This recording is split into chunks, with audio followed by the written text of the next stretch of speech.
বাবা, দেখো আমার গাছে পেয়ারা হয়েছে। এটা আসলেই পেয়ারা গাছ। কই গো, তাড়াতাড়ি দুটো ভাত দাও দেখি, বড্ড খিদে পেয়েছে আমার। দাঁড়াও দাঁড়াও, দিচ্ছি ভাত। আবার এই কাঁচা লঙ্কা ভাত? খেয়ে খেয়ে আর পারছি না, একটু সবজি কিছু নেই? আমি পাবো কোথায় সবজি? তুমি যা আনবে আমি তো তাই রাখবো নাকি? প্রতিদিন একই খাবার খেয়ে খেয়ে আমি পেকে যাচ্ছি।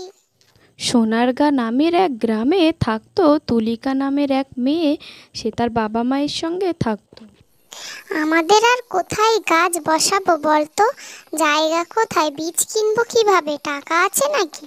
একটু বীজ কিনে গাছ বসালেই হয়ে যায়, আর প্রতিদিন কাঁচা লঙ্কা ভাত খেতে হয়।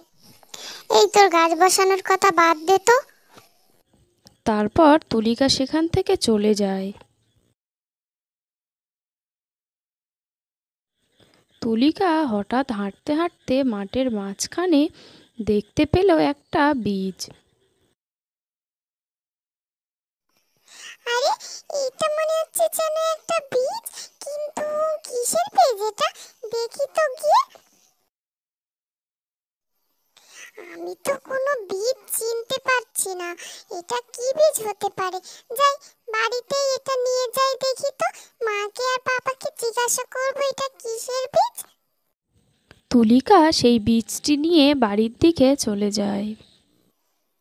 মা, ও মা, বাইরে এসো, দেখো আমি কি এনেছি। কোথায় গেলে মা? তাড়াতাড়ি এসো। আরে বাবা, কি হলো কি? এত চেঁচাচ্ছিস কেন তুই? মা, দেখো তো, এটা কিসের বীজ? আমি তো চিনতে পারছি না। আমি ওই দূরে মাঠে পেয়েছি। বাবা, দেখো না আমি কিসের বীজ পেয়েছি।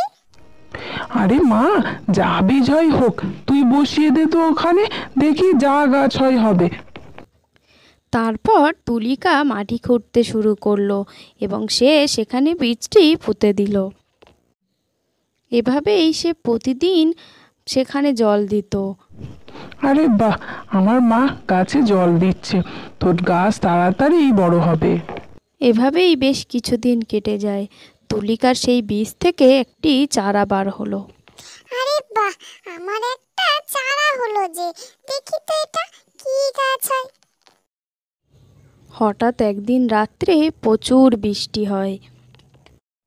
এভাবে বেশ কিছুদিন কেটে যায়। তুলিকার সেই ছোট্ট চারাটি বড় হয়ে যায়। পরের দিন সকালে তারা উঠে দেখে তাদের গাছ ভর্তি পেয়ারা।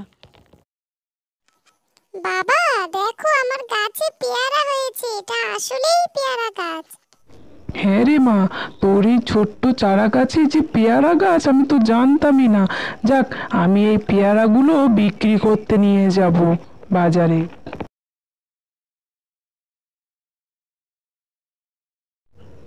উফ, বাজার খুব খারাপ, একটাও কাস্টমার নেই বাজারে, কি বেচা কেনা আর হবে। আরে, ওটা আবার কে আসছে বাজারে পেয়ারা নিয়ে? ও মাছি মারবে, ওরও আর পেয়ারা বিক্রি হবে না। মা, তুই এখানে চুপচাপ বসে থাক, ঠিক আছে? ততক্ষণেই একটি লোক আসে।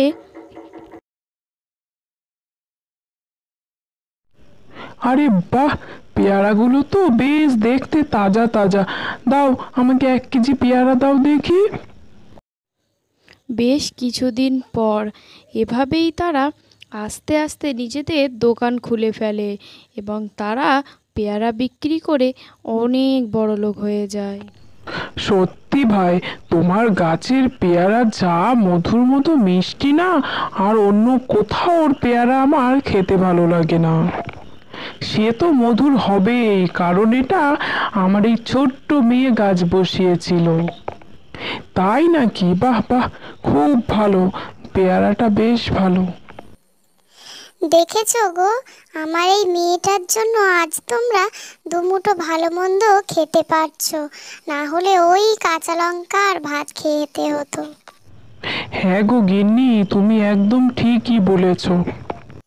যাক, মা বাবা, আমাদের আবার ভালো দিন ফিরে এলো।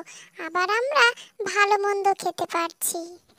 এভাবেই তুলিকারা আস্তে আস্তে বড়লোক হয়ে ওঠে এবং তাদের জীবন সুখের চলছিল।